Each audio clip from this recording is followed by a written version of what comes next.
Pozdravujem všetkých majiteľov a fanúšikov automobilov značky BMW. Teším sa, že po krátkej pauze sa stretávame opäť. Moje meno je Michal Karpat a už tradične vítam na stage hlavnú hviezdu našich produktových videí Vlada Ponického zo slovenského zastúpenia BMW, ktorý vám podrobne predstaví ďalšiu silnú novinku z Mnichova.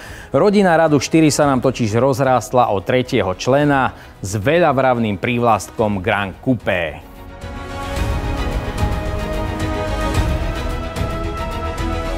BMW Radu 4 Gran Coupé prichádza na trh už druhej generácii. Po verziách Coupé a Cabrio prichádza najpraktickejší variant s 5 dverami. BMW odhaduje, že až 60% všetkých predaných modelov z Radu 4 bude práve táto verzia. A my vám dnes predstavíme všetky zaujímavosti a podrobnosti, ktoré sa týkajú tohto auta.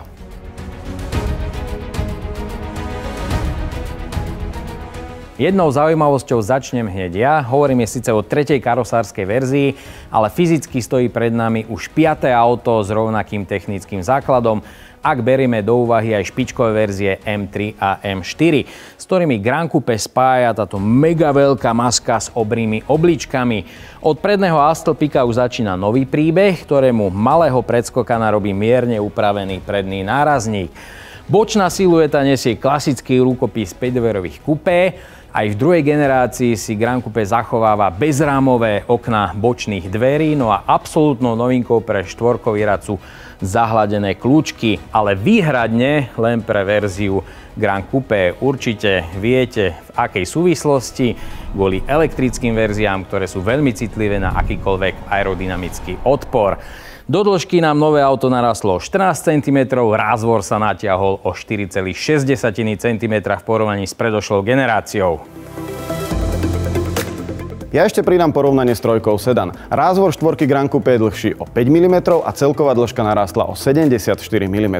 Upravený bol aj samotný podvozok, respektíve platforma auta, kedy bola vystúžená nielen predná, ale aj zadná časť auta. Okrem toho boli urobené ešte ďalšie dielčie zmeny, ktoré majú všetky jeden spoločný menovateľ. Vynikajúce jazdné vlastnosti a športový charakter auta.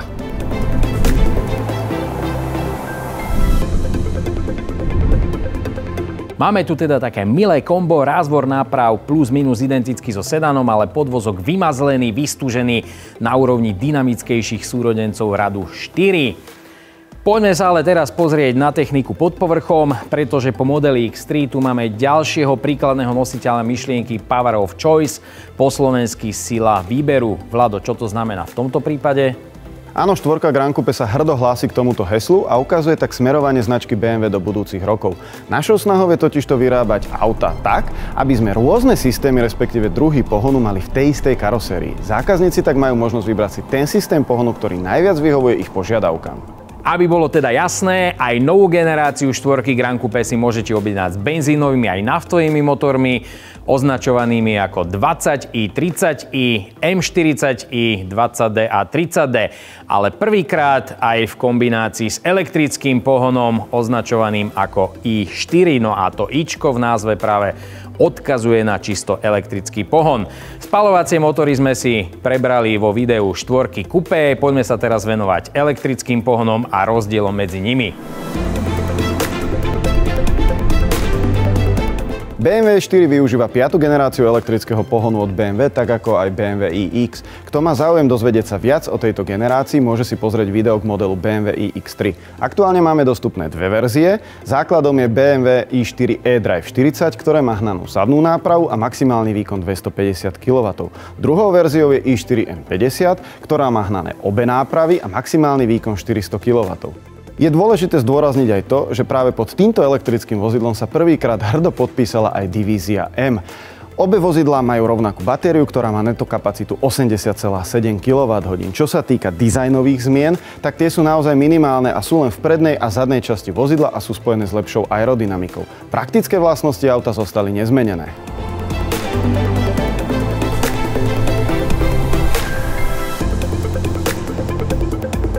Vidieť, že na toto auto mali vaši vývojári trochu viac času než v prípade X3. Už nám pribudol aj elektromotor vpredu. Škoda len, že na Slovensku sa predáva málo elektromobilov a elektromobily tam má stále veľa odporcov. Preto je veľmi zaujímavý prístup automobilky BMW, ktorá vám dáva na výber. Ľudia, ktorí jazdia dlhé kilometre, si stále môžu vybrať naftový agregát s dojazdom až 1000 km. kľudne aj bez zastavenia, pokiaľ máte tú odvahu a výdrž.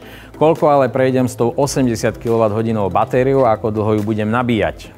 Myslím, že si to celé veľmi pekne zhrnul. Pokiaľ teda nejazdíte denne viac ako 400 km, ale auto primárne využívate na jazdenie do roboty a domov, cez víkendy realizujete výlety po okolí, tak je potrebné dať si do hľadáčika aj túto elektrickú verziu. Maximálny dojazd verzie eDrive 40 je totižto 590 km, verzia M50 dosahuje dojazd až 520 km. No a aby som zodpovedal aj tvoju druhú otázku, tak maximálny nabíjací výkon je 210 kW a pokiaľ teda stojíte na stojane, ktorý má tento výkon, dokážete auto nabiť z 10 na 80% za 31 minút. Aby ste mali kompletné dáta o elektrickom pohone, ja ešte doplním, že vstávaná palubná nabíjačka má výkon 11 kW, 3 fázy. No a ku každému elektrickému autu BMW odporúča ich vlastný elektrický kábel Flexi Fast Charger, s ktorým sa dokážete z trojfázovej domácej klasickej zásuvky na dome nabiť za 8 aj 4 hodiny, bez toho, aby ste potrebovali wallbox. Výhodou tohto kábla je, že ho všade vozíte so sebou, len si musíte dokúpiť rôzne koncovky, aby ste vedeli s nabíjaním variovať. Zabudli sme ešte na niečo?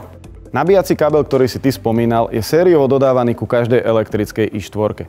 Myslím, že tým sme povedali všetko, čo bežný používateľ potrebuje vedieť. Ak je ale ešte niečo, čo ste chceli vedieť a nepovedali sme to, prosím, napíšte nám to do komentára. Ja viem, na čo sme zabudli, na akceleráciu, presne na ten papierový údaj, o ktorom sa budú baviť chlapi pri pive. Aký je rozdiel v zrýchlení medzi jednotlivými verziami? Benzínová verzia M40 xDrive, ktorá je tu dnes s nami, zvláda akceleráciu z 0 na 100 za 4,7 sekundy. Elektrická M50 zvláda tú istú disciplínu len za 3,9 sekundy. Je dôležité poznamenať, že M4 Competition s pohonom zadnej nápravy zvláda tú istú disciplínu za rovnaký čas a jedinou rýchlejšou verziou je verzia M4 Competition s pohonom xDrive, ktorá je rýchlejšia o 0,4. Tak to je pekný frmol. Vidieť, že označenie i4 M50 nenosí vrcholná elektrická verzia len tak na parádu. Už sa neviem dočkať, kedy si presne toto elektrické auto vyskúšam, pretože aj vďaka batérii uloženej v podlahe to ťažisko musí byť extrémne nízke, hmotnosť parádne rozložená, to auto musí trhať asfalt, neviem sa dočkať. Dosť bolo ale techniky, dynamiky a tak ďalej. Poďme sa teraz pozrieť do interiéru.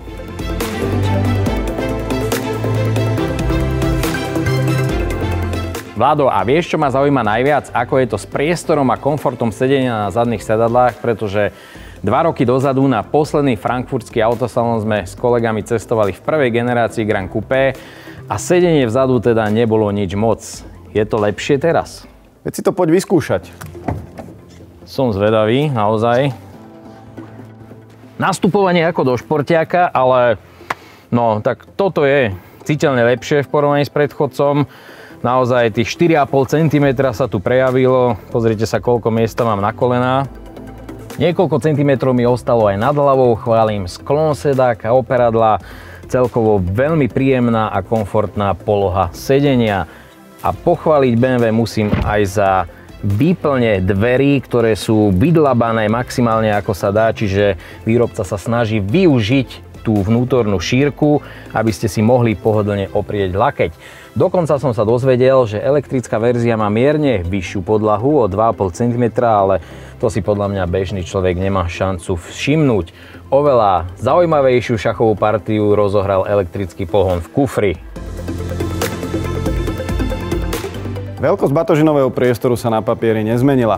Stále je to rovnakých 470 litrov. Čo sa nám ale zmenilo, je veľkosť primárneho batožinového priestoru a tá narástla o 39 litrov, keďže už tu nemáme dvojité dno, ktoré by rozdeľovalo batožinový priestor na dve časti. Čo je ale dôležité podotknúť, že aj elektrická verzia má rovnaký objem, teda 470 litrov. A to mi teraz vysvetlí, ako je to možné, keď spaľovacie verzie majú vzadu diferenciál a elektrické celý elektromotor. Áno, je pravdou, že elektrické verzie majú to dno trochu vyššie, ale keďže v zadnej časti auta sa nenachádza výfuk, tak sme mohli použiť aj tento priestor. Aspoň máte nádhernú vaničku na odloženie nabíjacích káblov. Inak obrovská jama, veľkou prednosťou karosérii typu liftback je veľký vstupný otvor, vďaka ktorému dostanete dnu objemnejšie predmety než do sedanu. Dôležité je tiež spomenúť, že všetky motorické verzie môžu mať ťažné zariadenie a potiahnuť aj brzdený príves. Spaľovacie motory až do hmotnosti 1800 kg, elektrické do 1600 kg, čiže na úrovni SUV-čiek podobnej veľkosti. Ešte mám na teba jednu otázku, pýtajú sa na to ľudia veľmi často. Prečo elektrické modely BMW nemajú vpredu druhý dodatočný batožinový priestor?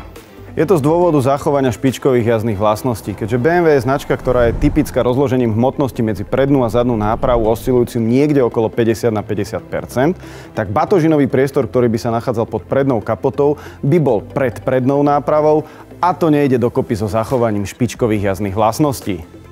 To má logiku.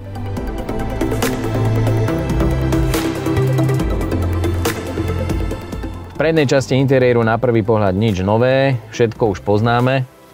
Aktuálne môžeš vidieť pred sebou palubnú dosku, v ktorej je osadený infotainment BMW 7. generácie. Ten je typicky dvomi displejmi, ten pred vodičom má veľkosť 12,3 palca a v strede 10,25. Ja som ale videl fotku iného interiéru, kde kokpit tvoril jeden plynulý displej natočený na vodiča. Máš veľmi dobrý postreh. Ty si videl totižto fotku novej elektrickej BMW i4. Tým, že verzie so spaľovacím motorom sa začali vyrábať skôr, majú teda palubnú dosku so 7. generáciou BMW infotainmentu a tie elektrické, ktoré sa začnú vyrábať až v novembri, majú najnovšiu 8. generáciu. Tam je teda tento veľký displej, ktorý sa skladá z dvoch častí. Pred vodičom má veľkosť 12,3 palca, v strede dokonca 14,9, tak ako aj v BMW iX. Kedy si prví zákazníci môžu objednať svoje auto? Štvorku Grand Coupe je možné objednávať už teraz tak ako verzie so spaľovacím motorom, tak aj tie s elektrickým pohonom.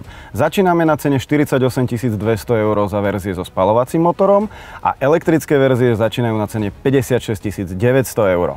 Máte už auta fyzicky na showroomoch? Tie so spaľovacím motorom áno, elektrické verzie prídu na showroom až začiatkom budúceho roka. A to bola bodka za štvorkou Grand Coupe. Lajkujte, píšte, komentujte, tešíme sa na vás opäť na budúce. Ahoj!